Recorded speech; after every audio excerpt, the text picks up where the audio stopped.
Di akhir zaman ini, banyak sekali jamaah haji yang menjadi sombong setelah pulang dari Tanah Suci. Salah satu penyakit yang sering dialami jamaah haji, yaitu ingin dihormati dan dipanggil Pak Haji atau Ibu Hajah. Banyak dari mereka yang pamer dan merasa sok suci karena baru kembali dari Tanah Suci. Padahal, sombong adalah sifat yang sangat disukai iblis, bahkan dahulu iblis diusir dari surga juga karena sebab sombong. Sombong termasuk perbuatan tercela. Imam Nawawi dalam kitab Riyadhus Shalihin menjelaskan, bahwa ada beberapa balasan yang kelak akan didapat orang-orang yang sombong. Balasan yang pertama, yaitu tidak akan masuk surga. Orang yang sombong tidak akan masuk surga. Nabi Muhammad pernah bersabda, tidak akan masuk surga orang yang dalam hatinya terdapat kesombongan sekalipun hanya seberat biji zarah. Seseorang bertanya, ada orang yang suka mengenakan pakaian yang bagus dan sandal yang bagus.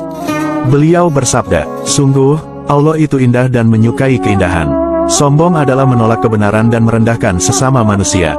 Hadis riwayat Muslim. Adapun balasan yang kedua, yaitu menjadi penghuni neraka. Nabi Muhammad bersabda, maukah kalian aku beritahu siapa penghuni neraka, yaitu orang yang berlaku kejam, rakus dan sombong. Hadis riwayat muttafaq alaih. Adapun balasan yang ketiga, yaitu tak akan dipandang Allah di hari kiamat.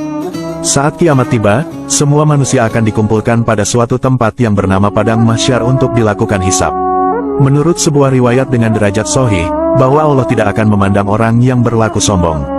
Nabi Muhammad bersabda, pada hari kiamat, Allah tidak akan memandang orang yang menyeret kainnya di bawah mata kaki karena sombong. Hadis riwayat muttafaq alaih. Adapun balasan yang keempat, yaitu disiksa dengan azab yang sangat pedih.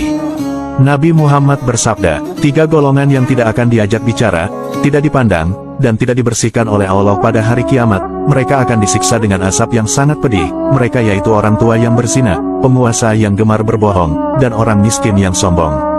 Hadis riwayat Muslim. Azab sombong bukan hanya balasan di akhirat saja, tetapi juga bisa diberikan Allah di dunia sebagaimana beberapa kisah umat terdahulu yang sombong. Kisah-kisah terdahulu telah memberikan pelajaran pada orang-orang yang sombong, yaitu seperti Firaun dan Namrus yang sombong karena kekuasaannya, Qarun yang sombong karena kekayaannya, Haman yang sombong karena kepandaiannya, dan kaum-kaum lainnya seperti kaum Ad, Samud, dan banyak kaum lainnya. Ketika seseorang pulang dari Tanah Suci, biasanya masyarakat Indonesia menyematkan panggilan baru seperti Pak Haji untuk laki-laki dan Bu Hajah untuk perempuan. Di Indonesia sendiri orang yang sudah berhaji lazim dipanggil Pak Haji atau Bu Hajah.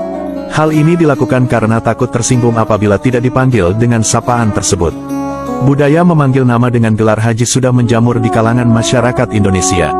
Namun mirisnya, meskipun telah dipanggil Pak Haji atau Ibu Hajah, terkadang banyak dari mereka yang malah suka bermaksiat dan berbuat dosa setelah pulang haji.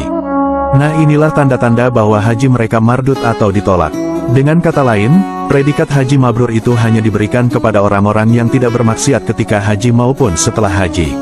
Oleh sebab itu, tidak pantas seseorang mendapatkan predikat haji mabrur jika selama menunaikan ibadah haji melakukan tindakan kemungkaran, seperti berangkat haji dengan uang haram. Ia pun tidak patut mendapatkan status haji mabrur jika sekembalinya dari ibadah haji justru berulang menceburkan diri dalam kemaksiatan.